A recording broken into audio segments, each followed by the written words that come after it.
여러분 안녕하십니까? 광주 MBC 뉴스데스크입니다. 혹시 자기 집의 새 도로명 주소 알고 계십니까? 내년 1월부터 도로명 주소가 전면 시행되는데 이를 모르는 사람들이 많아서 혼선이 불가피해 보입니다. 정영욱 기자입니다.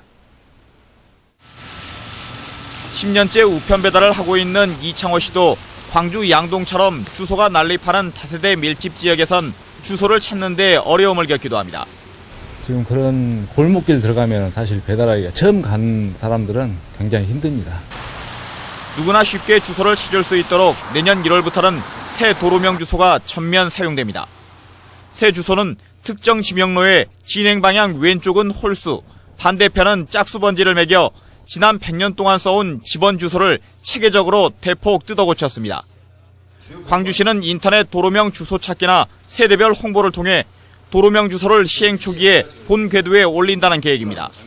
56만 세 전 세대에 도로명 주소 안내 통지를 할 계획으로 인쇄를 지금 하고 있어요. 하지만 현실은 부정적입니다. 주소 체계가 새롭게 바뀌는지, 내 집의 주소가 무엇인지 모르는 경우가 너무 많습니다. 새 우편서 주소. 아직 기억 못하지요. 그 말은 뭔 말이요? 나 뭔 말인지 못 알아먹겠네. 아직 기억을 못합니다. 뭐라고 관심은 있는데 이제 자꾸 잊어버리니까. 실제로 광주 전남에선 전체 우편물 중 15.8%만이 새 주소를 사용하고 있을 뿐입니다. 게다가 내년부터 새 주소를 쓰지 않아도 특별한 제재가 없고 기존 집원 주소로 우편물을 보내도 배달은 될 것으로 보여 새 주소의 정착까진 여전히 험난해 보입니다. MBC 뉴스 정용욱입니다. 철도 민영화와 철도 해외 매각 저지를 위한 총파업 결의대회가 열렸습니다. 전국 철도 노동조합 호남지방본부는 오늘 광주역 광장에서 결의대회를 갖고 박근혜 대통령이 공약으로 내걸었던 철도 민영화 반대 공약을 파기하고 철도 산업 전체의 외국 자본 개방을 진행하고 있다고 주장했습니다.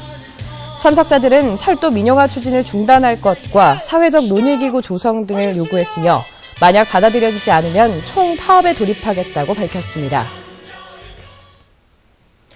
빙판길 교통사고가 잇따라 10여 명이 다쳤습니다. 오늘 새벽 6시쯤 광주시 광산구 본덕동의 한 다리 위에서 63살 김모 씨가 몰던 1톤 냉동탑차가 옆으로 넘어지면서 뒤따르던 차량 2대가 잇따라 충돌해 김 씨 등 차량 운전자 3명이 다쳤습니다. 또 오늘 오전 7시 25분쯤에는 화순군 화순읍 액남고개에서 승용차 2대와 트럭이 배수로와 철길 낭떠러지로 추락해 운전자 3명이 중경상을 입는 등 빙판길 교통사고가 잇따랐습니다.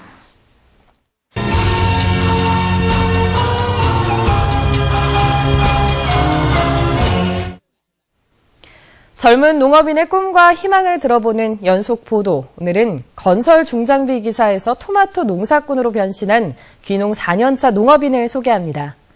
부인과 함께 시설하우스에서 완숙 토마토를 유기농으로 키우고 있는 이 농민을 조현성 기자가 만나봤습니다. 가지마다 주렁주렁 매달린 씨알 굵은 토마토들. 차인수 씨는 요즘 수확 작업과 함께 토마토 가지를 누이는 작업에 한창입니다. 세워서 키우는 기존 방식이 아닌 누여서 키우는 새로운 농법. 스스로를 아직은 초보 농군이라 부르지만 미생물 농법 등 새로운 농법을 배우고 익혀 실행에 옮기는 일을 주저하지 않습니다. 이쪽 지방에는 1년 2작기를 가는데 저는 지금 1년에 한 작기로만 가려고 좀 약간 누이는 작업을 하는데 이 철을 대서 이 땅에 기스 안 나게끔 하기 위해서 지금 누이면서 가고 있죠. 타워크레인 기사로 일하며 15년을 전국의 건설 현장에서 보낸 차인수 씨.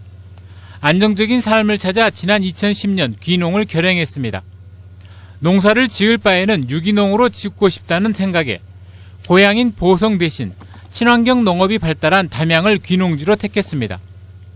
부부의 노동력만으로 감당하기에는 다소 많은 900평 하우스 농사에 벌이는 기대 같지 않지만 부인 역시 장기적으로 농촌살이가 더 낫지 않겠냐 하는 생각입니다. 선택은 그래도 잘한 것 같아요.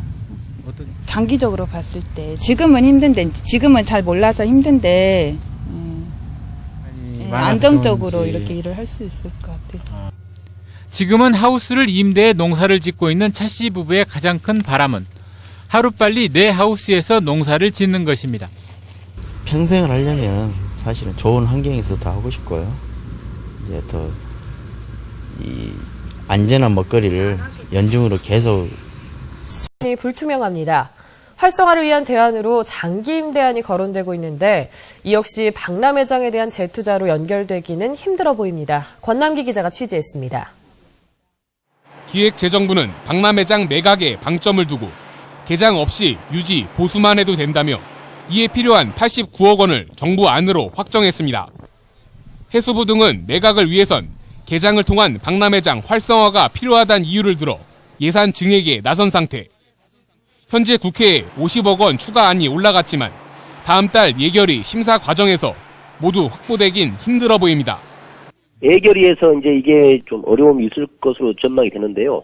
재개장하면서 이렇게 매각을 추진을 해야지 지금 방치된 상태에서는 이게 매각이 힘든 상태거든요. 개장을 위한 비용이 확보돼도 박람회장 활성화 사업 예산은 10억 원에 불과해 추가 투자는 사실상 불가능합니다.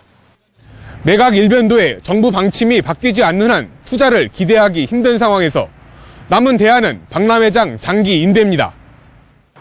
하지만 장기 임대가 원활히 이루어져 기업들이 유치된다 하더라도 정부 선투자금 환수가 맞물려 있어 박람회장 재투자로 연결되긴 쉽지 않습니다. 박람회장을 활성화하는 사업에 일부 쓰이겠죠.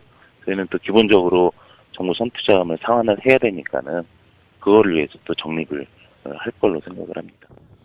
결국 여수엑스포 사후 활용은 민간 기업 눈치 보기에 달려 있거나 정부 방침의 변화를 기다려야 하지만 정부는 올해에 이어 내년도 세입 예산안에도 박람회장 매각 대금을 포함시켰습니다. MBC 뉴스 권한기입니다. 10년이 넘게 풀리지 않았던 한국민주주의 전당이 결국 광주와 서울, 마산 등 세 곳에 분산돼 건립됩니다. 인권 평화의 도시 광주가 빠지지 않게 돼서 광주시의 노력이 결실을 거둔 것으로 보입니다. 이계상 기자입니다. 민주주의의 미래를 가늠하고 민주화 운동을 전시 기념하는 역할을 맡게 될 한국민주주의 전당이 삼각축으로 건립됩니다. 대상 도시는 5.18 정신을 간직한 광주와 4.19 혁명의 진원지 마산, 그리고 서울입니다. 민주화운동 기념사업회와 광주유치위원회, 마산유치위원회 관계자들은 이 같은 방식의 건립안에 합의했습니다.